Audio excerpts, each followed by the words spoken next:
أعوذ بالله من الشيطان الرجيم بسم الله الرحمن الرحيم الحمد لله رب العالمين الحمد لله رب العالمين الحمد لله رب العالمين be Gambia jamamol be kontonna momo na to na kontongola be APRC kolo tentulam be jayla nga kontondro fanal lawol kan momo na to na kontongola e be dawo dandi kubunen kolo mbal tentulam mbal jayla e kunko janjata ya mbal tentulam mbal jayla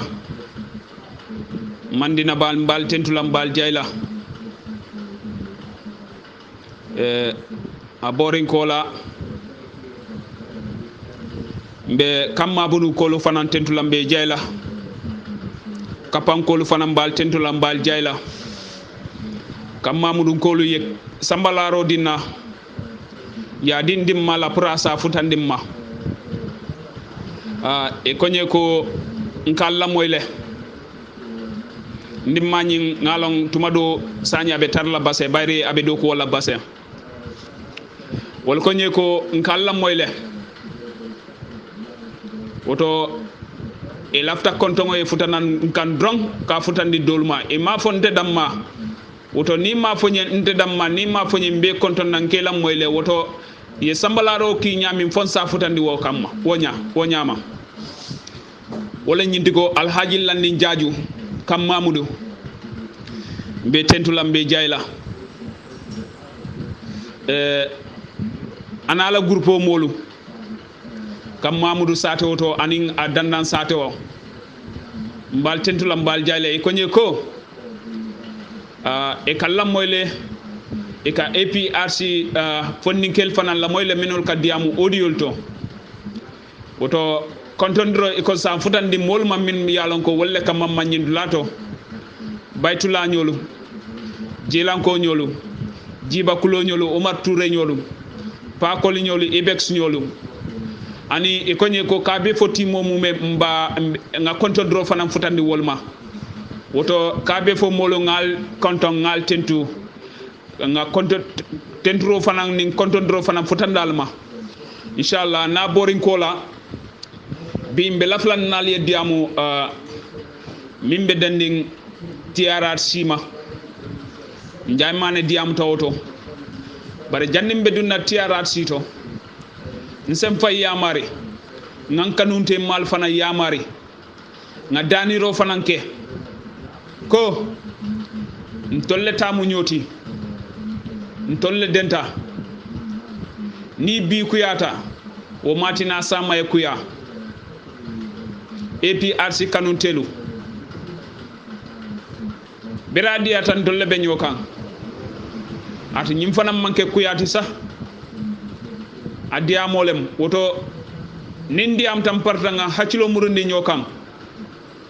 nga kacha nyala mi alon ko mbele be denna kanna nkana kuma nati mi alon ko jama molu te sonnama bare jama mol fanan ni anata ni kumo fintita alingala moy ni haccilo la fanan bayri mfangole nga moy forumo kono nendro keta ay ni okuya nendro manjang nyang ndammawol tema nsenna opponent sol neng ha bayri wol ni en neng nganjo bar ndammawol la nendro dukare alinga wol landi karala nga opinion lol nati opinion mi yalon ko mbe benna kanto nim fana yalon ko ni opinion no nte benna kanto atun atendam ma tala kula nga jenkendi karala nga keklinti inshallah na borin kola se mfa yamari fanan nga operation 3 years mol fana yamari nga baro fana yamari ko mbafalo la damin wolem baroti alata kola atelebe sirin Gambia to yala dunia fannal mumeto isela katoke isela vero beke kaje ko jandi itela tambe banna kayro e sabati bakko kan ko ku naka kurkuru atra ya nyato kuntu jannimbe futala tundu alungola woto alta aliesi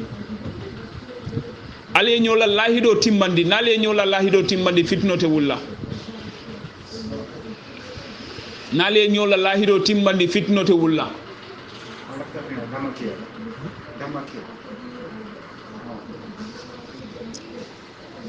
ni lahido timmata damin fitnote kala bar ni lahido man timma damin to ni doliyaje ko lahido le man timma ite min mal lahido timmandi fereke ini woli si ali kacha operation 3 years fanan nsalanko na nyantollem ntede malom folo fombe dunna operation 3 years kono fonte dunna kono bari lafta baro fangoyji bare man garanti sotono ko operation 3 years ni fintida abe kala kayrolti walla abe kala fitinoti maw garanti sotono bari nga kuma kango kokole ko e ko kokele ko le kumata e ko dol ko ni demonstration obe kala moli la bitikol soron mo kana finti banta tonya ni aje iko moye ko kanata wala nyinti ko tumado fitno mimbije asete mano alla nyantolem na nyantolem pour ka finti nga demonstration ko ha bela nyantolem barna keta na nyantoti na nyantolem fanan pour ka adam baro diman ka IG bari atele la hidodi barna keta dolla nyantoti pour ka finti aketa dol fanan na nyantoti pour que la business ol ke tamandi anyama aketa dol fanana business nyantolati pour misatna istol se la firol keno ila bitikol to taren pour ise la balwo sotonya sonandi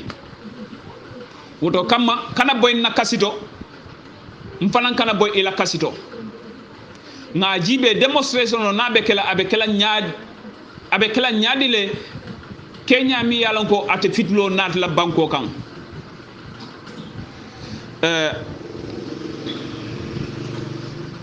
na bota auto njay mané la testification a testified at TRRC a testified nyami ndefana bela flaka message o ki TRRC itol fana se kiskis roke nyin tundoto kuma kangol mina min bankela wala nyindi ko student demonstration o aketale tonya aketal niol bota jele comme ya fo nyami because amante tarajel barko mbela fulale TRRC ye nyinin karo ke mune nyin demonstration o nyin nati mune atna nyin demonstration o kira nga moy dolko because of student ol mim fata student fulale fata fo saba fo fula bar ngam mim moy ntulola wala nyiti ko student fula be fatale wala nyin school diningol wulindi nung kata demonstration la bare ñi student fulol min fata mune wala saya fanan sabu wo fanan TRRC nyanta o ñinin kalal ñimmol min fata jannin demonstration o be kala mune ñin mo fulol wala ñimmol la saya sabu TRRC mbela fili pour al kaw ñinin ka alla witness olla akola hanika bi atol TRRC kol ning Gambia dingol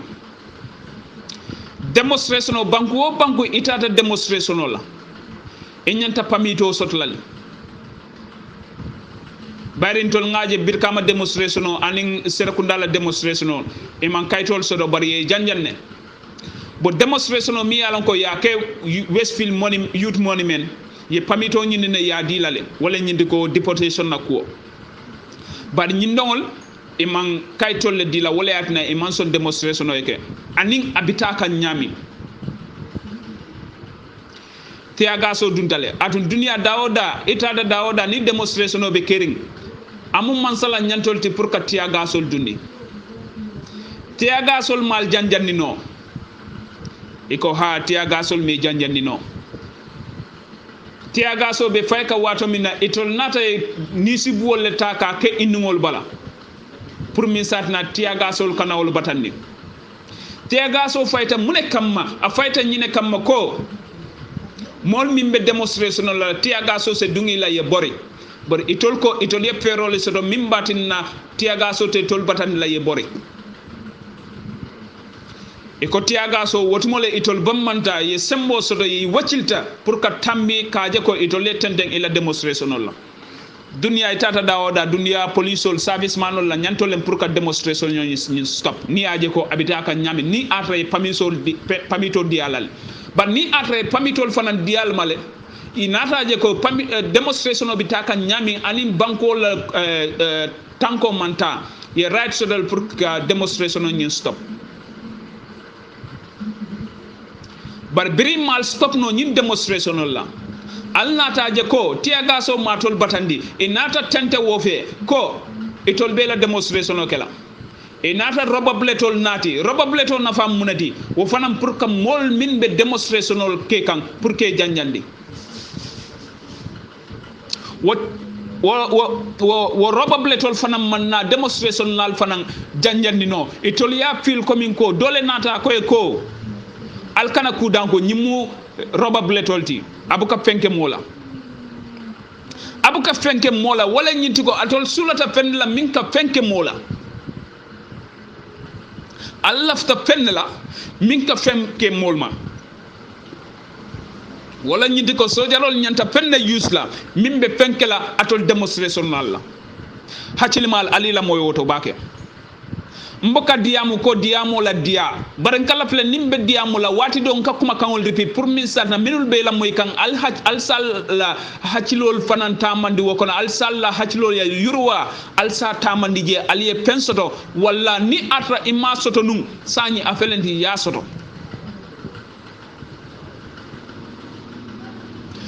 tiaga so yusta tiaga so man fenno al bala robabletol nata eko robabletol yetol bambandile bari ya fil komi ko robableto buka fenke mo la wotumo le yetol bambanta pour ka ke ebe minke kan aman stopoto walen kudan kampla sojarol min tata je wolle nyimbeke sañi inatnam basa camp commande pour wol fana yena ye reinforcement okay pour ka ñin demonstration lal janjandi haccilima la li la moy wo base kam fanan nata ini la sojarol ni la motol ni la kidol ni la jolangol mume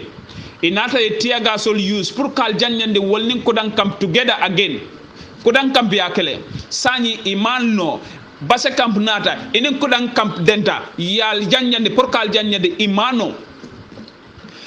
ye tiaga sol use imano briye tiaga sol use imano e nyanta muneta la bari atolia fil komi go tiaga so bu ka fenke mola bari nis buwo balbulu alnata je ko walla walnata je ko tiaga so man fenno nyinul ma sañi alenga robabletol use ta alko hanika bi atol be bambande wo watol la dina ka tambi bari robableto man fenno atol ma still albella prim fenne la mi fenno atol bala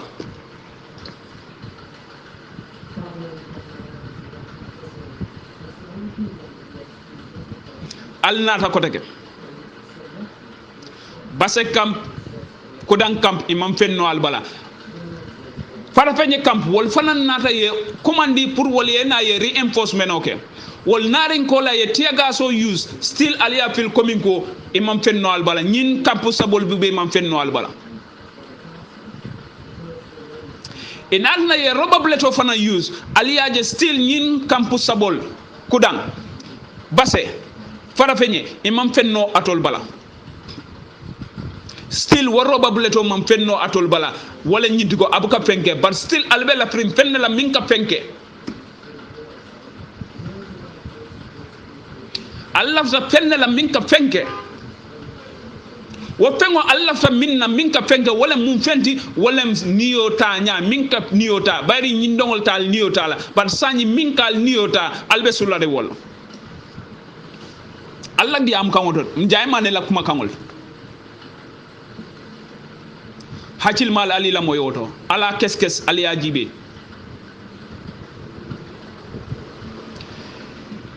para peñe kam nata sañi itoliaje ko atolbe bunkane still albe continue kanke bung sañi woliaje the only solution pour ka tol janjeni wala nyiti ko ka force tamande alkan atun dunia mu mem wolti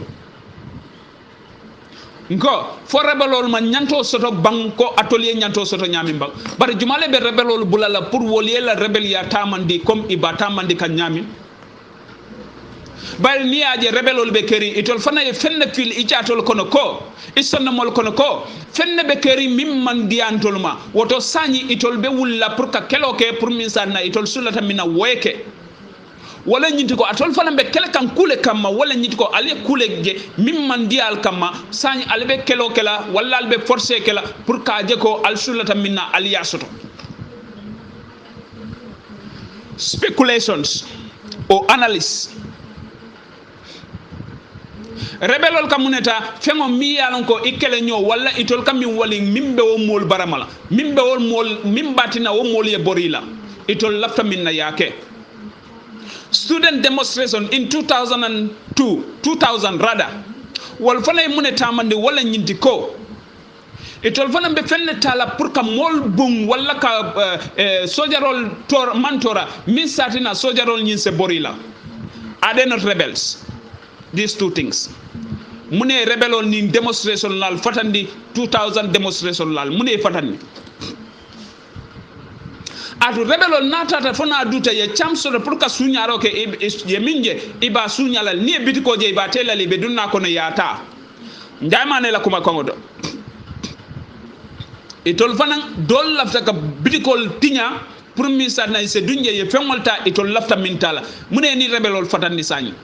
Let's analyze tumado nani bi kuma kango abe jampala bake bon nadiata ala masata lamba kuntula nay 20 to 30 si mba kuntulal sanyi biri rebelol kama wol nyama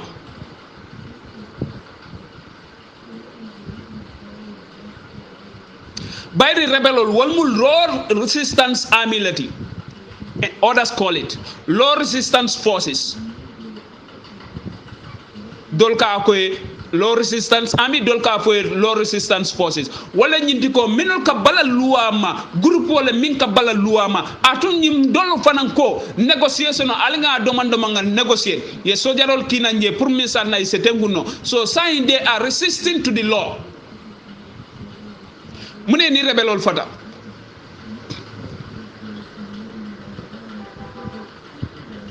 mune ñinul ni rebelol fata ali nga je jibe ntama fo go over the TRRC ali la moy alla testification ay minul testify ali la moy walla you calculate it very well to TRRC nakuma kangol mu wolti atam fanan lapta ñinna ko ali ya kiskise atol TRRC kolo fo student ol biribita kan demonstration la iman teacher sol le soto ila school ol to wala ila regional to iman regional education directorate wala regional education body le soto bang ni atra ya soto le wala yemune foye about this demonstration ila teacher sol yemune foye about this demonstration because ni atra ntelem malla fi nat student no findi mbenna chabo soronal mbenna class o soronal student e fintla because ngalan ko akata daminto akata fitino la nte sonna findi bare hani itolle be dinungol suksukam anu regional directorate e ko dolko other regional directorate ya poinde e kanata demonstration bal dol me la kibare moy but for student ol yela teacher sol la kuma kangol la moy le bang natra yala moy le teacher sol ye mune foye ate ibarata munella ka banko tinya e lafta wala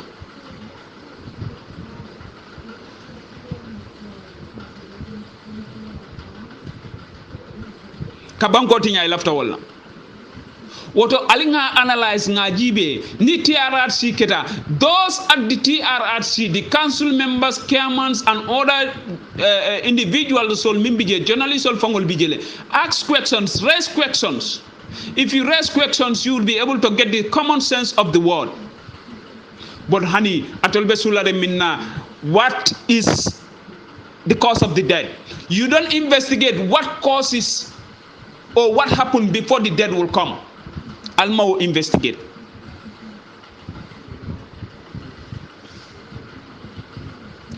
Dukare, ntollem kilingolti. Bare B, minketa in 2000 natra wolebe kela B, ni jama be lalali. itata banku o bangu, their first target to disrupt or how do they call it? Pour ka demonstration lal janyandi. The first mean is to use tear gas. Second means if the demonstrators ni after demonstration ye sembo so is la sembo what they will look for reinforcement. But near reinforcement for itata is sister, what are they going to use? They use rubber bullets. If preferable, not adjustable to use rubber bullets. But stay do be inside ko rubber bullets man you stop no, so you are going to use or you're going to take the means of force pour ka ko you stop. Wala na take. But you know the rubber bullets use tear gas or use kuman keno. So what are the next means to stop this? Is to use force.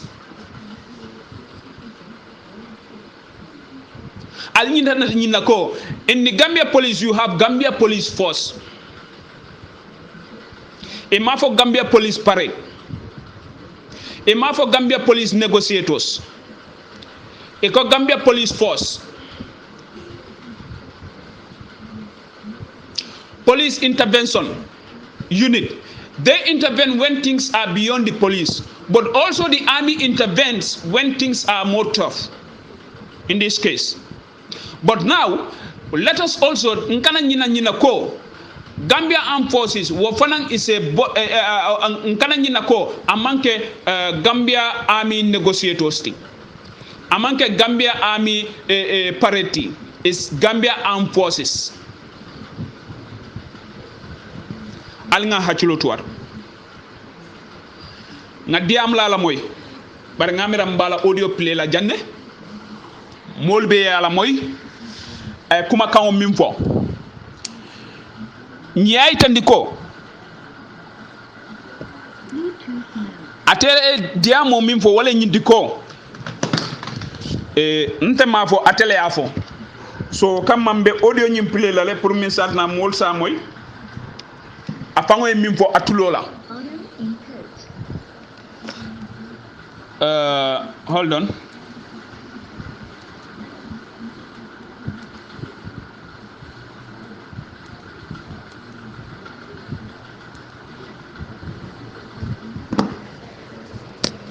Nimbela moy la ngal la moy ni hacculo la nkana la moy ni jusola bayri yaay jame ya fo janne ko ni nata jibe jamal mimbe demonstration la mandinkol la bara manke mandinkol mumeti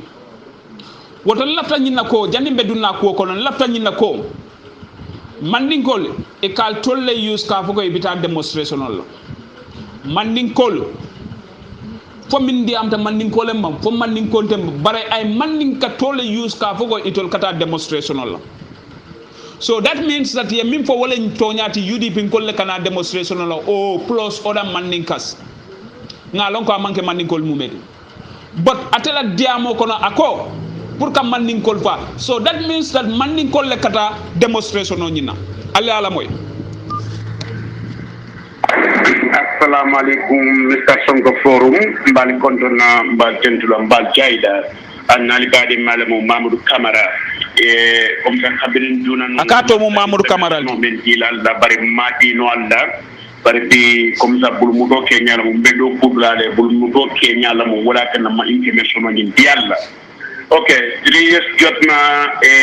Adama Barrow ni Ibrahima Mbalo en menke anil show eko because of binamo falala baro mo fani ila tamen kala interior minister bi say wala mo Yankuba Sonko de be bajela ko ni mo faketa so fulol dote kuyala Adama Barrow Ahmed Ba ani Ibrahima Mbalo itelle sita ni ne kacha e kay ko say jomala say ni la place do so egel wotu Adama Barrow ko to mbadu may party replace kay ko no ne may party replace so nim problème o wulita dumme may party FNK no la be men kala je wala mu Yankuba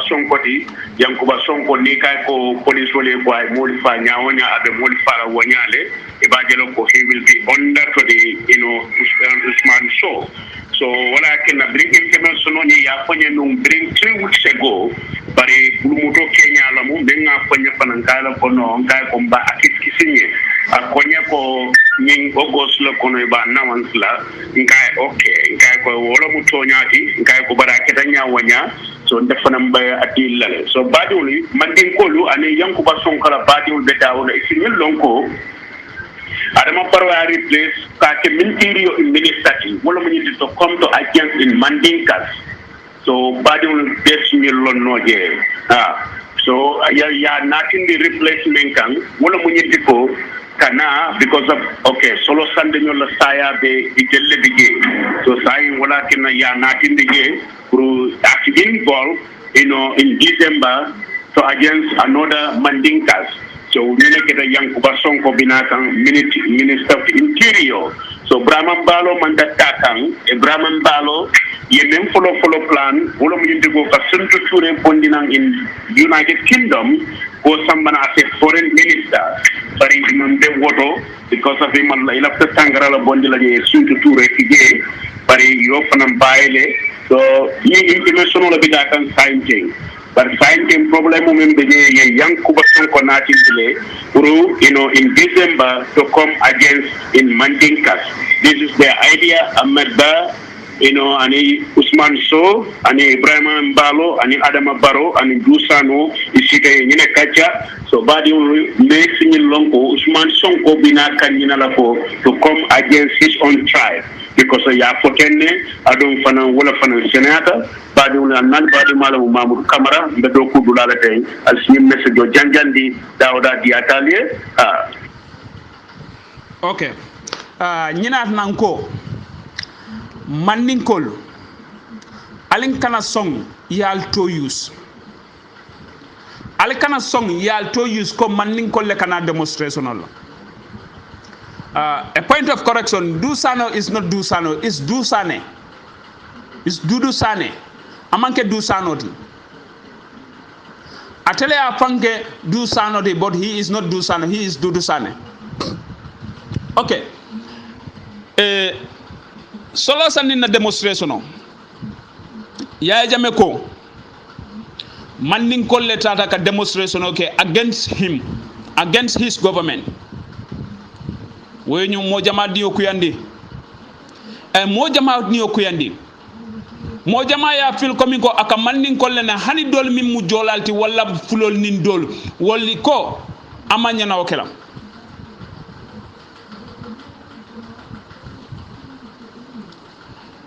mafo ko anyanta kala walla manyana kala bar mole min fon kawle falia jandu diamla ko solo sandi na demonstration o ye Mandinkol le fa walla nyindi ko Mandinkol le findita kata demonstration ani ya jamala kuma ko ngol il faut tamunela ali nga to nya fo ñoy Mandinkol alsal hako bani mantral provocant ñindong la kuma kan on gawle play pour aliya moy mfana ena nga analyse keje what are the differences bari ya jambe ko Mandinkol le demonstration okay some Mandinkas ako Mandinka jawol wala demonstration okay against his government mol ko ay min fa manya na fala sani in ton inata ako diamla ko aliya to moy jela ako solo sandi na demonstration was Mandinkas minul tata demonstration atu ye wo Mandinkol le fa and now in turn wo Mandinka kilingol wolle bitala ye lo ye demonstration okay sani ye plano misite wala nyinti ko Mandinko sa ñom Mandinko fa wala ñinti ko IGP Sonko se Mandinkol fa so that means that speculate and analyze and come to the conclusion let's analyze and come to the conclusion that means that this December demonstration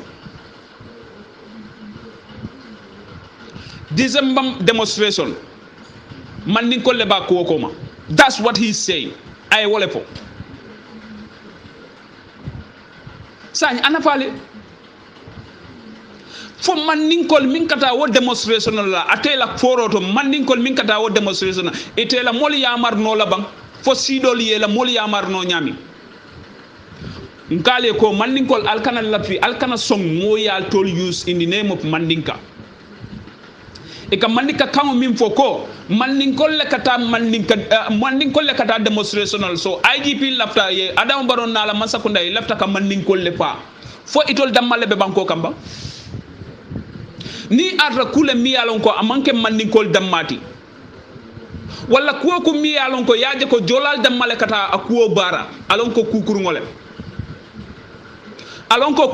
ni atra jolal dammale kata demonstration ko audio ya po nyami alon ko jolal kata demonstration minna ela plano mu kukurngolti bar natra mandinkol le fanan kata demonstration la kata ya po nyami mandinkol le kata demonstration la woto kukurngol because one tribe tetarno la tonya kono tribe dol maje ko ibe tonyal la mbatu nga fasa let's see this surwal be banko kan fulol be banko kan and other tribes jolal damaye wuli ikoy ko tol kata demonstration la wala tol kata nyine bara no manning kam min joint ay tol kan no fulaman min joint ay tol kan no surwa man min joint ay tol kan then obviously jolal be min ke kan let us speculate what is the repercussions behind it. What are the repercussions behind it? What ambadi mandinkol alikana some moyal to use as mandinka demonstration ala poko 3 years jotna la demonstration olem. It is your constitutional right, but it is my constitutional right not to implicate me in something that I am not involved. Ela right lem prieta yela demonstration bar nte fananda right lem pour min satna ite mante implicate nyin diamo kono. Ite mante implicate ila kuol kono because kukurungole ngana to the current change of our currency in the Gambia nakolo ngamira jamaa ya kalamta kodo falintalim iko ya jamela natalo wole manya natalla kodo kono barne ne mamman sakundaje min kiliyata ko muso nasina nyimman sakunda kiliyata ka tambi muso na sinala e sonda mol man senia ko muso na sina be nyami most of these musol ni sinal some of them e kiliyata bake e ka kiliyanyo kam bake muso na sina dolbi je asa jariye ye nyo dabari asa jariye ye do ye nyo fa wala asa jari doma ay kewo nyim fa ibe fo ala po nyi fa man rakeri but nyimman sakunda nata moneke eko by 2020 eko nyanta ka findi wala eko asla koli kuto nyanta mim findi la eko by 2020 eko nyanta ka findi but say let us analyze ni atra eko nyanta ka findi by 2020 ntola economy is at what state na economy is at what state because ikela economy jibele bi ni nata yin kodo nyim falling ko e malla fala nyinna natalo jela at you only remains how many months? September, October, November, December. 4 months for us to get into the new year. 4 months le tutanga dung sankuto wa sankuto wa kodi kuto nyanta ka pidla na wolto imma January, February, March, April, nobody knows. I don't know. But in as much as it is 2020 year claim ko koloni nyanta kapindi, what is the common sense of kanyin kodido bonina? What is the common sense? Aina economy tinya for this year, next year pana ni atra eco fana bepindla abenna economy pana tinya la. Fact is fact. I don't listen to anybody or I don't look into your eye in order not to tell you the facts. If I cannot tell you the facts, I rather keep quiet.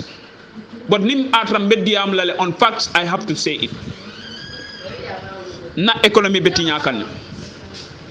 Because ni kodi kuto fintita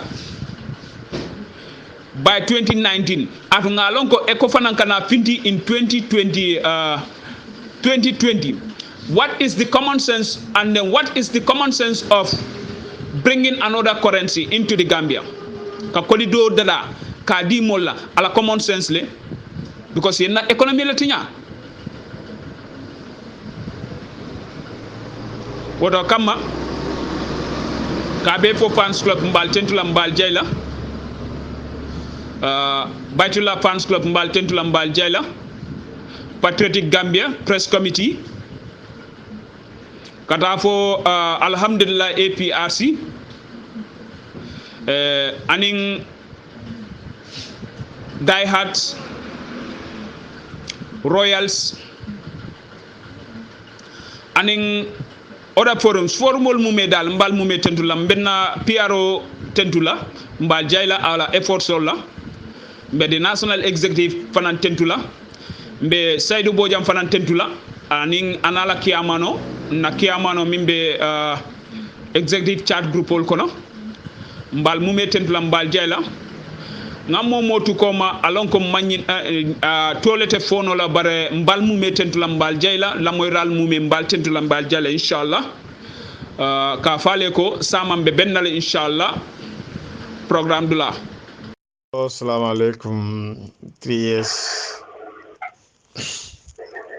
agreement 3 years mbafala bombe. Assalamu alaikum wa rahmatullahi ta'ala wa barakatuhu. Mbade masha Allah e kumofo to nyafo mi yalonko asahata aji amaltale ka diamo dol fo kammer hakilante halmade woni keta foroti inanta ka malule anno ila foroya malo kono fana inyantele ko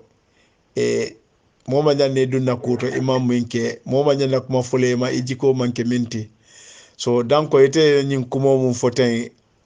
masha Allah momo be alanin kilaye ebe nyin kumo moy la no nyin kumo moy inyanta lon nako nyina kumo mu to nyaate monni ne diwjo monni kede ke so tata nyote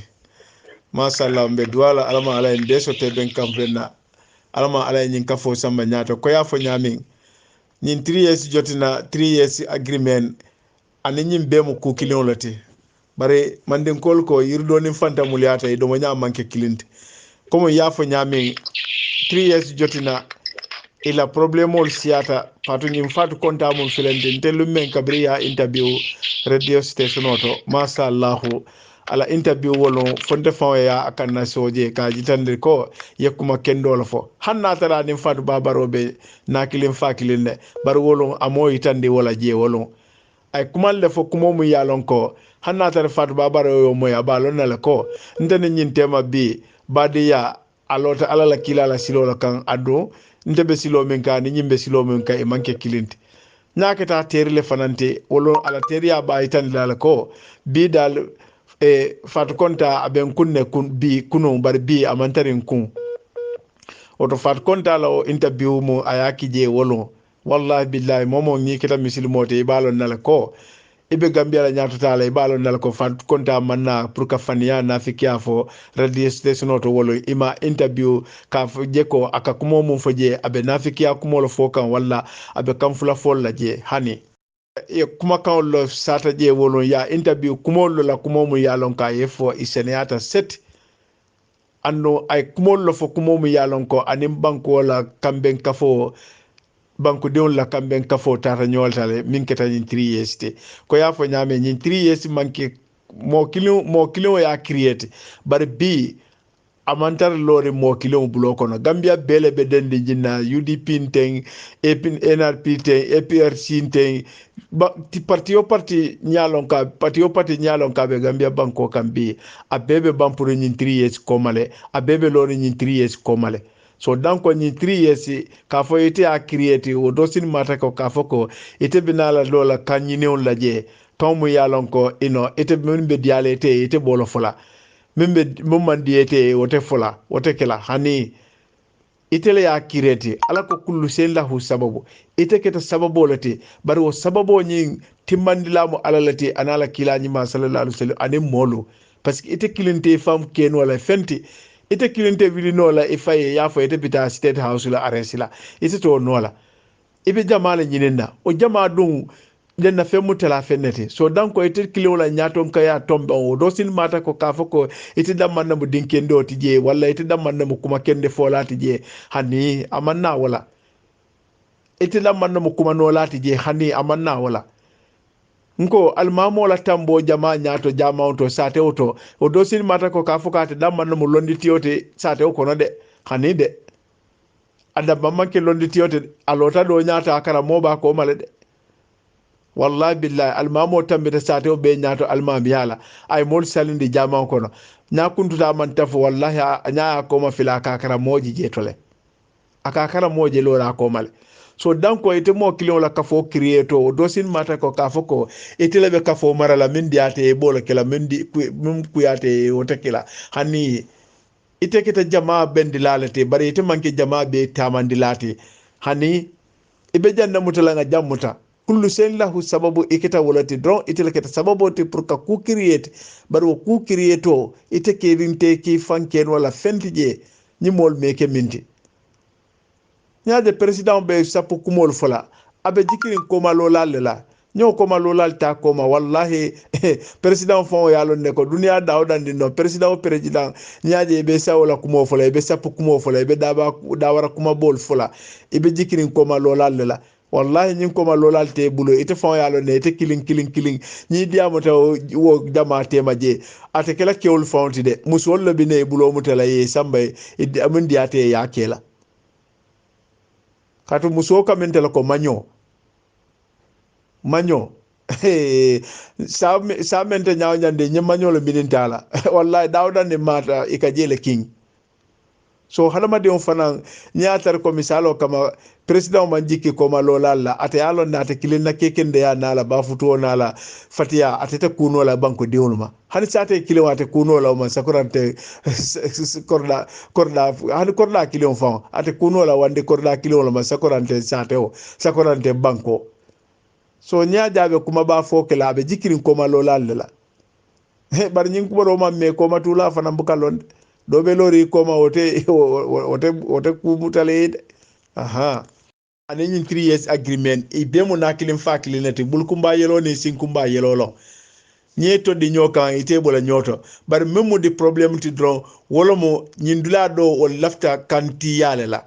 andon kanti ya o banna nyin 3 years jotina kono nyin natale pro banku dingu bele kafta nyoma bi dindin keba musikafu kema a bele kafta nyoma kake ngani akilinti kaje ko nyin ko ale suno man sakunda e burka parce que nyin ko ale suno man sakunda manna pour ka halama de niyo se wonde nyil nata bu kusumnala la juruma la sapika yentel bare musol butele ye soron ye ko bekele kuranto felem bulo mbe sorgala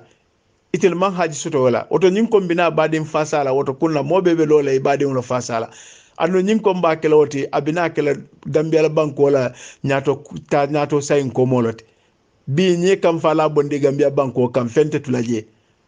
yete bare muso bute yete ba ma bute yete binki bute yete bari mba bute ite nya bola ite amela momon keto sababote nyite no benta ite nyanta mo kela wala yete de bute ye do fama bute ye do kema bute ye do bare muso bare kema bute ite amela muso la kabilo bebe kamfare wo mo kilon la fak parce que ite yo muso ke furja muso te ite ente bare muso kema fa ite amela ntebe kontan la wala la fonte de kontan la wala nte bare muso yo ke kentawnt ya nyala ka komati ntew no diminna ha wona mulu fama mulu dim fadu gambia bi mobe be kam farinde nyo kam fadum be harma de lu jato kono ni mol ma tray ko ko wol soksitinde fonko be jurma la stapile ka wote bete ala de so donc ni 3 years agreement 3 years ni ane 3 years jotina abbe mu nakilin fakilinete bar ko mon kanti yala be odula doto wala kende ak wala bota nyoko to domande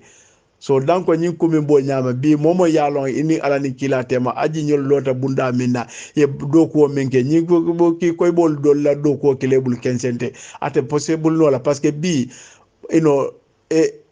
mol yalon ko muye 3 years create bar 3 years jotna create bar bi aji swane dunta ko minna nyin ko kono wallahi billahi nyi mo koy bo kala wala fana na baro kala ta nyato sayin ko mote ate bete ala ko molte sonnala hannate fon sondala molte sonnala parce que mol yala ke baro la je mol yala do ko jele amanke ka fako nga moyle nga jele so jero kamala nyala je sis believing angal ko 6 believing iñaay menje kala wala la so moldu ñaay aji swan la baro jele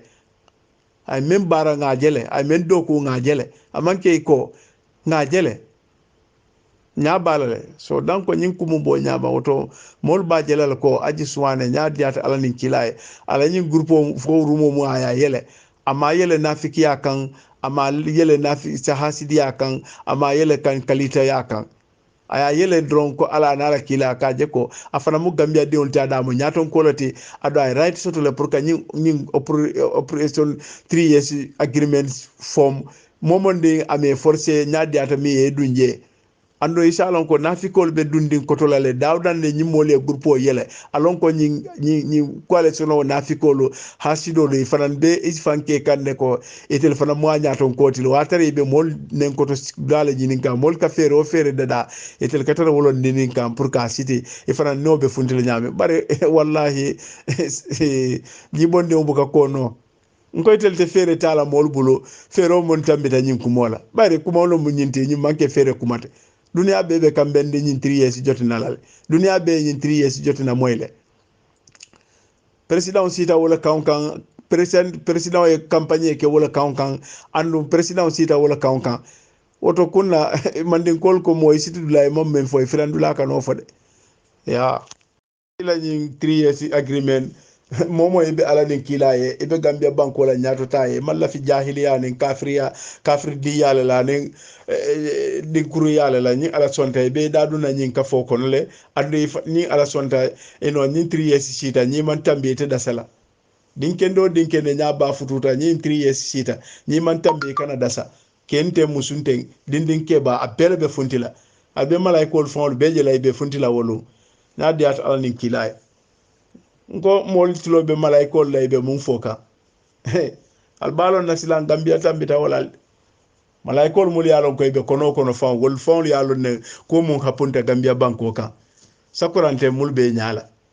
mul be kono walla yalon mun be kama kan gambia banko kan min kita gambia banko ka walla yolo sakurante mul nyaabe yeleri batta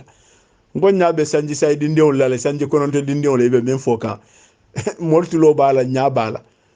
yo wol dunya lon ko isi o man tambe han sanji say sanji konontela sanji tanna wol kamem fo har kebal fa bu ko fo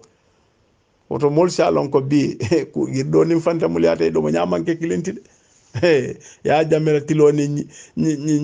tili do te kala kilenti de ya jamme mol nya yelendile ay mol kunindi ay mol karandi ando sila ya mon keta o ketale bare men kanake anyote fulan jannat ya alinga tarek alinga nyomuta irfay ko mo kana kankatolati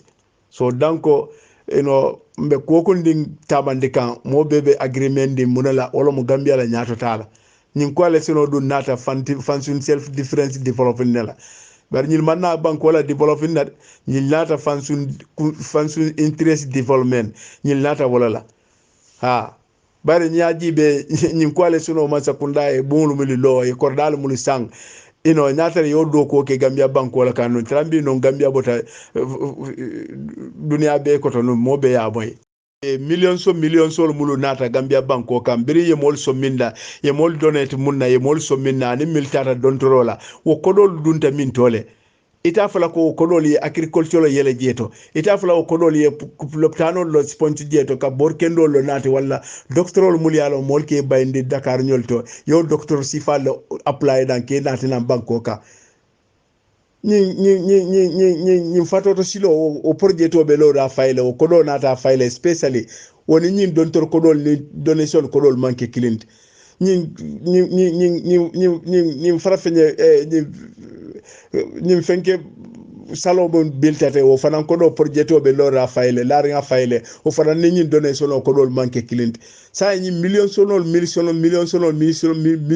billion mulu nota gambia banko ka ye mol so minani ye mol donné te munna o ko do tara min tole eta fala ko e projet le yele funding kol be do ko ke kandami ye factory le yele gambia dingul be do ko ke kandami ye business bundal le yele mol ye banko kan mu yalon ko e balwo da jinda ko wala e manolo o dana e faye sukro o dana e faye farnielo o dana e faye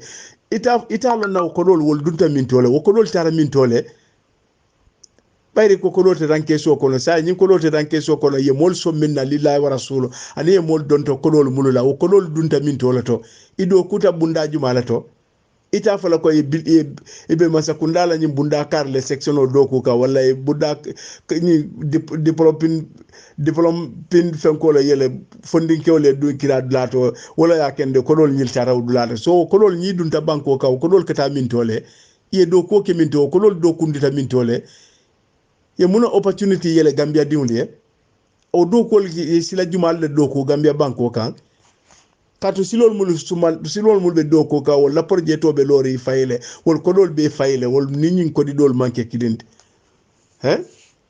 hey bari ñi ala ni kila sonda mumbe ki jo farakan ka foko ñin TRRC kabrina député ko ñin TRRC be lolal ko teke commissioner be lolal ko teke ngole be ki jo fara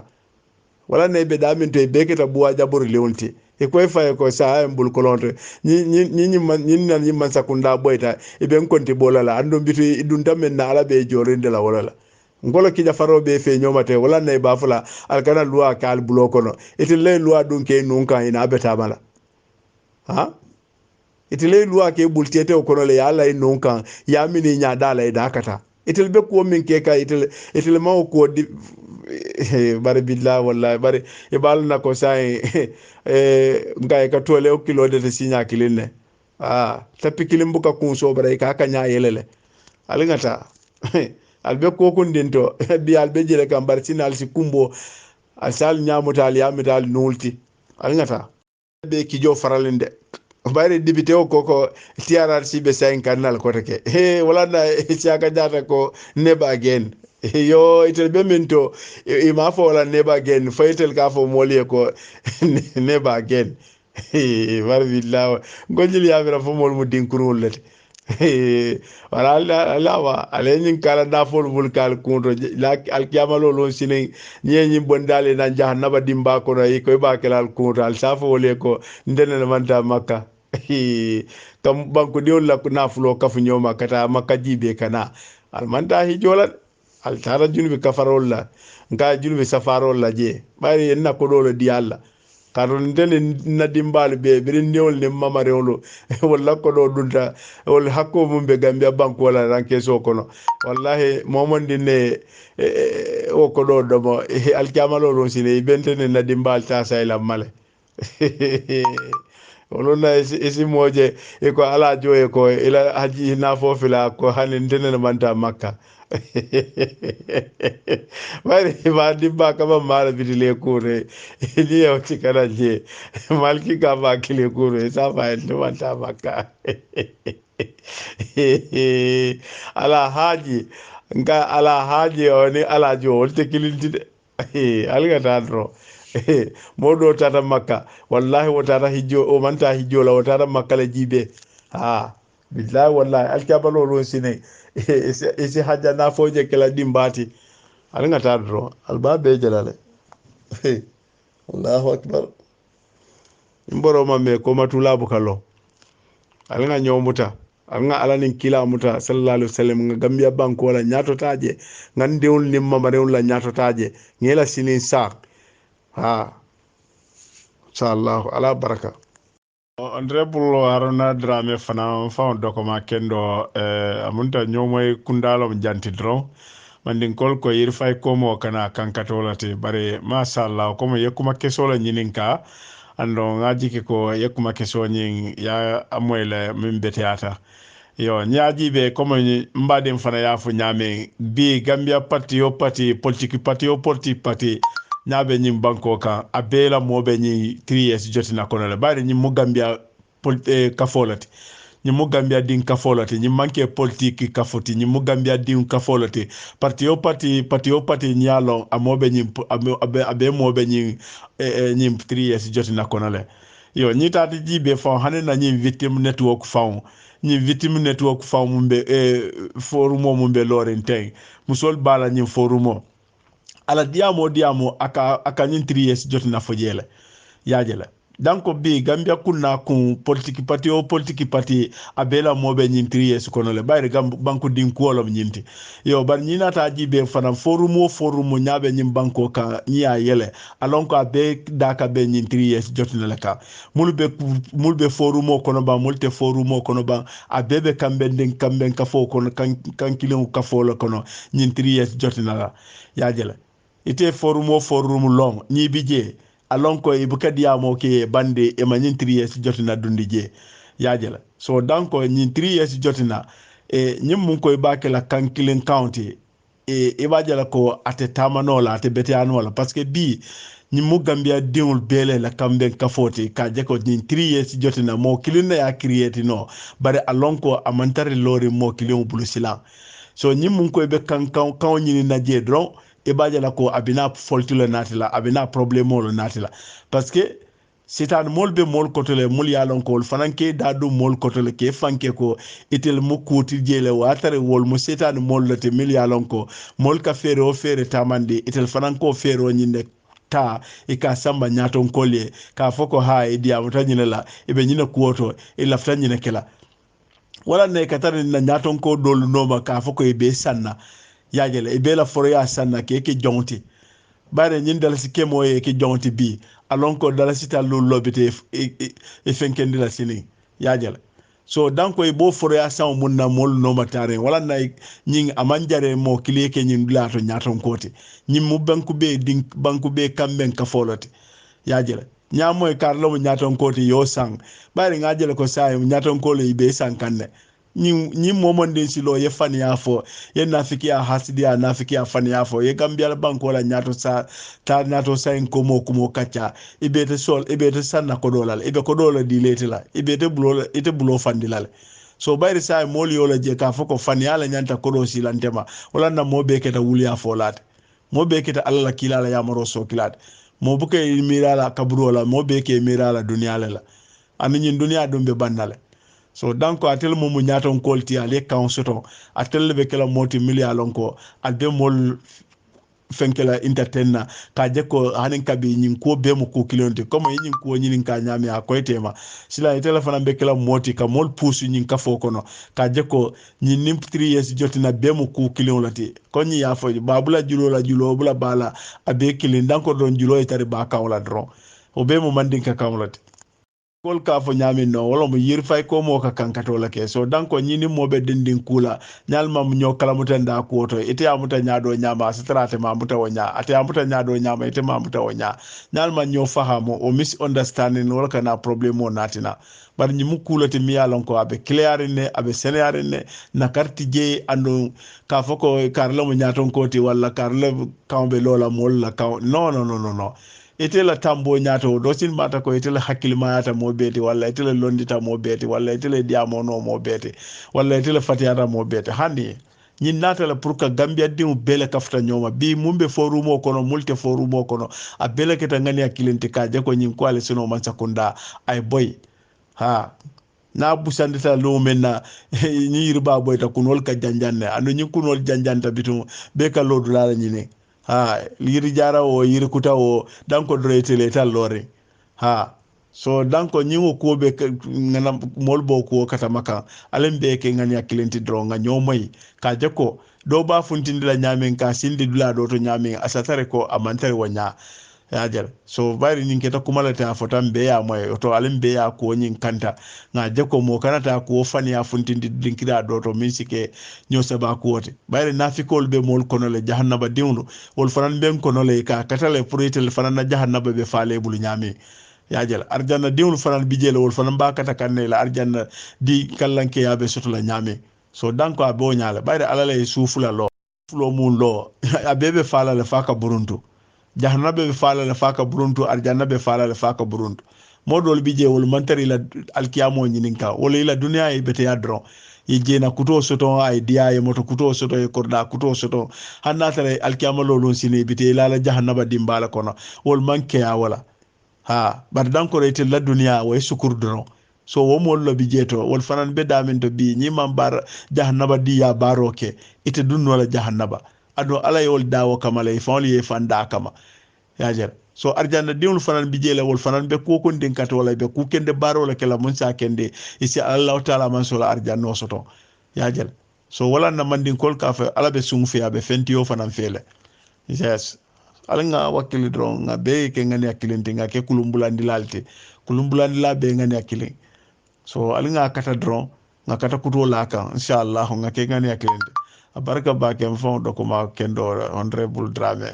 alma ala so kayrala alma so teben kambe nakila hormo kamala alqur'ano hormoto bilun hormoto ato hormoto inshallah sallallahu ala baraka alma fanoni makila kayrala